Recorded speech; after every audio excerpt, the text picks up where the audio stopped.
In the spring of 1671, on the dark, churning waters of the Brahmaputra river, the most powerful machine on earth was turning around.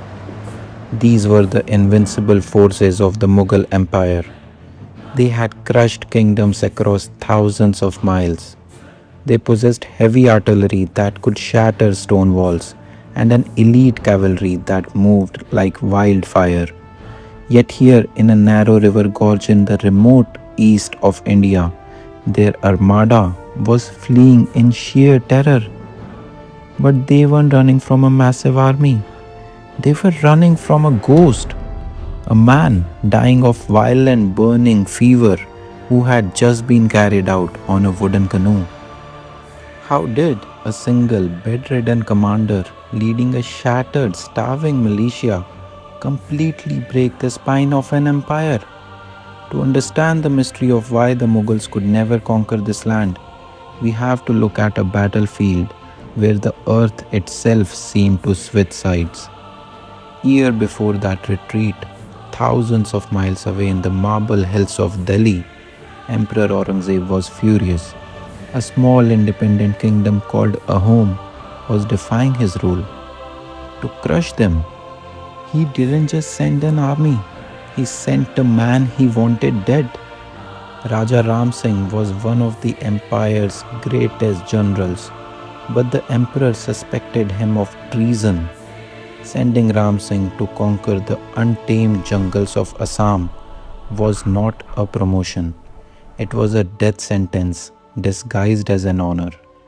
Ram Singh knew that if he failed, his family would be destroyed. If he succeeded, he would survive. So he marched with an apocalyptic force, 18,000 elite Rajput cavalry, 30,000 infantry, and 15,000 specialized matchlock men. But as the Mughal army marched deeper into the Brahmaputra valley, the landscape changed. The wide, dry plains where their legendary cavalry used to annihilate enemies began to vanish. The valley turned into a claustrophobic funnel. To their left, impenetrable mountain walls. To their right, treacherous hills. And in the middle, a massive shifting river that looked less like water and more like a moving sea. And then the sky opened up. This wasn't just rain, it was the monsoon, and it brought a terrifying realization to Mughal soldiers. In this land, the weather was an active combatant. The Mughals expected a grand, honorable battle on an open field. Instead, they got a living nightmare. Every night, as the Mughal camps tried to dry their rusted armor, shadows detached themselves from the jungle trees. The Ahom warriors didn't march in formation. They used a tactic they called Dag Yudh guerrilla warfare. They would attack at 3 a.m., slit the throats of the guards, poison the drinking water with toxic forest herbs, and disappear before a single Mughal horse could be saddled. But Ram Singh was a brilliant strategist. He realized the Ahoms were trying to bait him into the swamps. He refused to play their game. He decided to use his ultimate weapon, his heavy bronze cannons. He would build a massive land siege, blow past their defenses, and take their capital. Except when the Mughals reached the strategic heart of the valley, the city of Guwahati, they found something impossible. Overnight, a massive earth wall, over 15 feet high and miles long, had materialized out of the mud.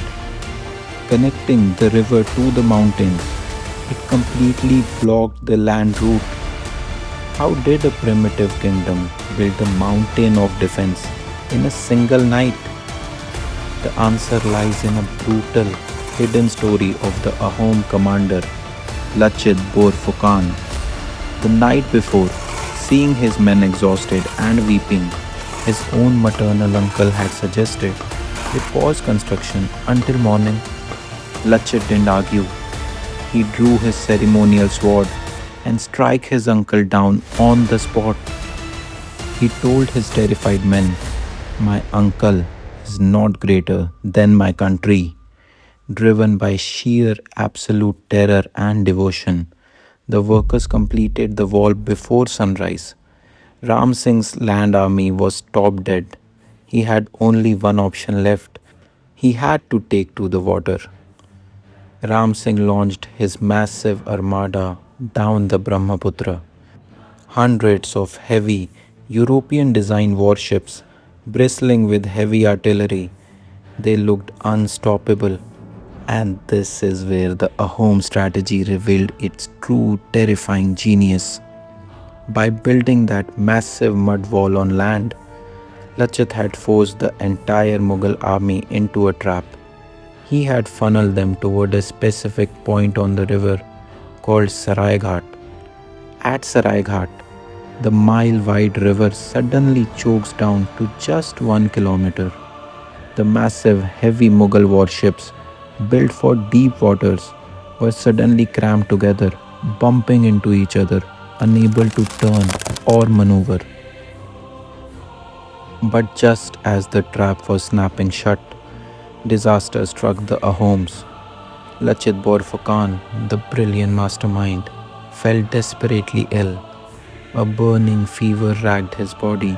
He lay semi-conscious in a tent on the riverbank. Without his voice, panic rippled through the Ahom ranks.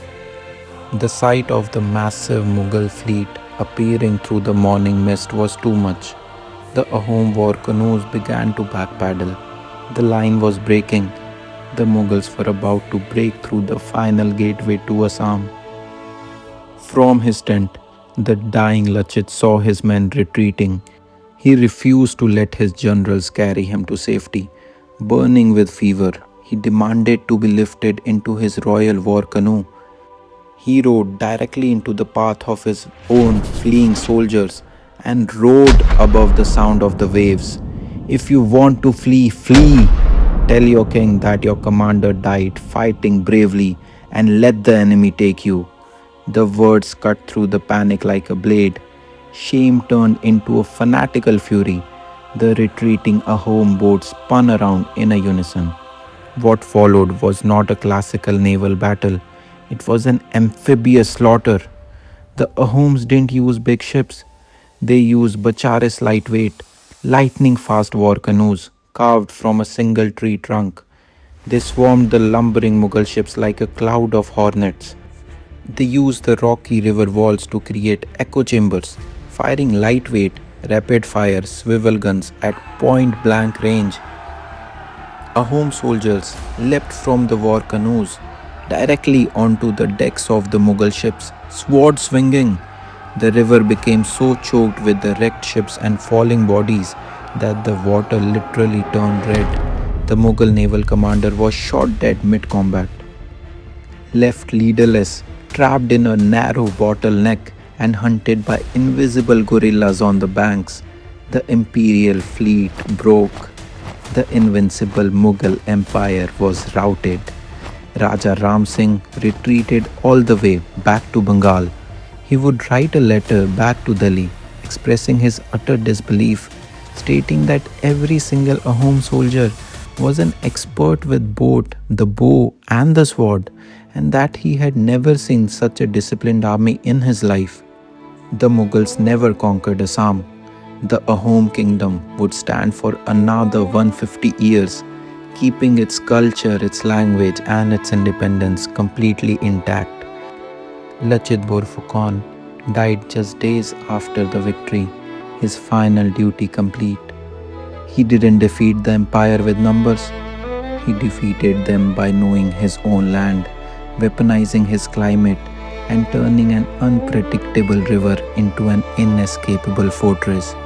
In the end, the world's greatest empire didn't lose to a terrain or a virus or a single brilliant general. They lost to a land where every single citizen, regardless of who they bowed to at night, stood together to ensure no outsider would ever own their river. Thank you and have a good one.